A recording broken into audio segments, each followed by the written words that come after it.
Railway भर्ती board के द्वारा कराए जाने वाले किसी भी एग्जाम के दृष्टिकोण से एक मैं आप सभी लोगों के बीच में प्रश्न डिस्कस करने वाला हूं, जो लगातार पिछले कई वर्षों से पूछा जाता है और इस फॉर्मेट का प्रश्न बार बार आपकी परीक्षा में देखा गया है। रेलवे भर्ती की किसी भी एग्जाम की आप तैयारी कर रहे हो, चाहे NTPC, ALP, GE, group C या ग्रुप डी या आरपीएफ या आरपीएफ एसआई, रेलवे से संबंधित आप किसी भी एग्जाम की अगर तैयारी कर रहे हैं तो प्रीवियस ईयर पेपर में देखेंगे कि इस फॉर्मेट का प्रश्न लगातार प्रतिशत चैप्टर से कई बार पूछा गया है।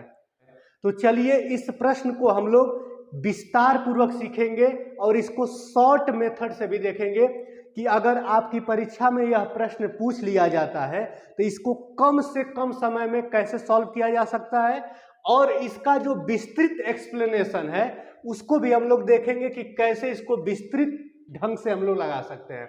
तो चलिए प्रश्न आपके सामने है कि यदि 30-40 से 5% कम है, प्रश्न है यदि 30-40 से 5% कम है तो 40-30 से कितना प्रतिशत अधिक है। अगर आपकी परीक्षा में इस फॉर्मेट का प्रश्न पूछा जाए तो इस प्रश्न को लगाने के लिए सबसे पहले जो इसकी पहली लाइन है इसको हमें गौर से ध्यान देना है।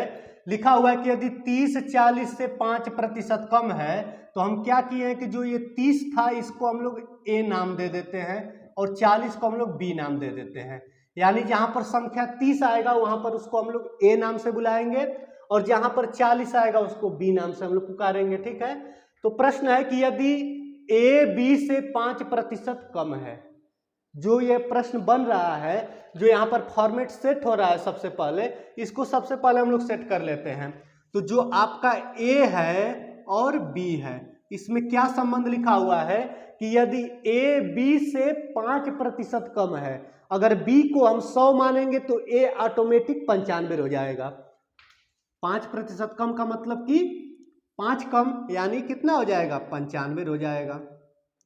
यही तो प्रश्न है कि यदि ए 30 को हम ए मान लिए हैं, 40 को हम बी मान लिए हैं, तो प्रश्न सेट हो रहा है कि यदि ए बी से 5% कम है तो अगर हम बी को 100 मान लेते हैं तो ए हमारा कितना हो जाएगा, 95 हो जाएगा। ठीक है, 95 हो गया। अब प्रश्न क्या कह रहा है, तो बी ए से कितना प्रतिशत अधिक है। यह जो बी है, बी से जो ए है कितना कम है, 5% कम है, 5% कम है। अब प्रश्न है कि जो ए है, ए से बी कितना प्रतिशत अधिक है, यही हमें निकालना है कि जो ए से बी कितना प्रतिशत अधिक है। तो सबसे पहले तो हम लोग देखेंगे कि ए से बी कितना अधिक है। तो ए से बी आपको दिखाई दे रहा है कि ए से बी कितना अधिक है, 5 अधिक है। और 5 ये किस पर अधिक है, ए से ही तो अधिक है, जिससे ए से अधिक है तो यानी ए वाली वैल्यू को हम यहाँ पर नीचे लिख लेंगे। ठीक है ना, यानी 5 बटा में कितना हो गया, 95, यानी 95 में 5 ज्यादा है। ठीक है ना, 95 से कितना ज्यादा, 5 ज्यादा है। तो 95 से 5 ज्यादा यानी 95 में 5 कितना प्रतिशत होगा, इसको प्रतिशत में बदलने के लिए 100 से यहाँ पर हम लोग मल्टीप्लाई यानी गुणा कर देंगे। अब इसको बस सॉल्व कर देंगे, 5 एकम 5 हो गया और इसको 5 से काटेंगे तो 19 बचे 95 हो गया। ठीक है, 100 का 1 में गुणा होगा तो 100 ऊपर आ जाएगा, 19 नीचे आ जाएगा। ठीक है, इसको अब काटते हैं, देखिए तो ये कटेगा नहीं, डायरेक्ट भाग दे देते हैं। तो भाग कितनी बार जाएगा, 19 बचे 95, 5 बार भाग जाएगा और कितना शेष आएगा, 5 शेष आएगा बटे में 19। ठीक है, इतना प्रतिशत, यानी कौन सा ऑप्शन इसमें करेक्ट हो जाएगा, तो ऑप्शन नंबर सी क्या हो जाएगा, इसमें करेक्ट आंसर हो जाएगा। ठीक है, चलिए अगर यही प्रश्न को हमें, ठीक है, इसी फॉर्मेट के प्रश्न को अगर हमें शॉर्ट ट्रिक से अगर सॉल्व करना रहेगा तो शॉर्ट ट्रिक से हम लोग कैसे सॉल्व करेंगे। अगर कहीं पर जो ये देखिए शॉर्ट ट्रिक यहां पर मैं लिखा हूं, इस शॉर्ट ट्रिक को ध्यान में रखिएगा। अगर इस फॉर्मेट का प्रश्न रहेगा तो डायरेक्ट इस ट्रिक पर आप उसको रख दीजिएगा, आपका आंसर मिल जाएगा।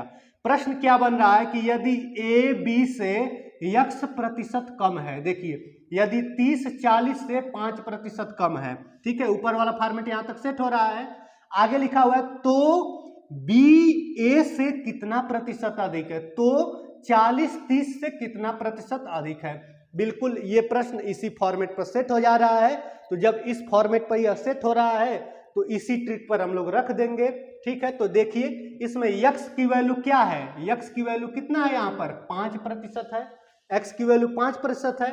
तो यहाँ पर x के स्थान पर हम 5 रख देते हैं, बटे में 100 माइनस x, तो 100 की वैल्यू यहाँ पर 100 है और 100 माइनस 5, उसके बाद से क्या किया है, 100 से गुणा कर दिया है, ठीक है, 100 से हम लोग गुणा कर दे रहे हैं। सॉल्व कर देते हैं, 5 तो ऊपर ऐसे ही रहेगा, 100 में से 5 जाएगा तो कितना हो जाएगा, 95 गुणे 100, ठीक है। 5 से काट देते हैं, 5 एकम 5, 19 पच्चे 95, अब 19 से इसको 100 को काटेंगे तो 19 पच्चे 95 और 5 शेष जो होगा बट्टे में 19 हो जाएगा, यानी ऑप्शन नंबर सी क्या हो जाएगा, करेक्ट आंसर हो जाएगा, ठीक है।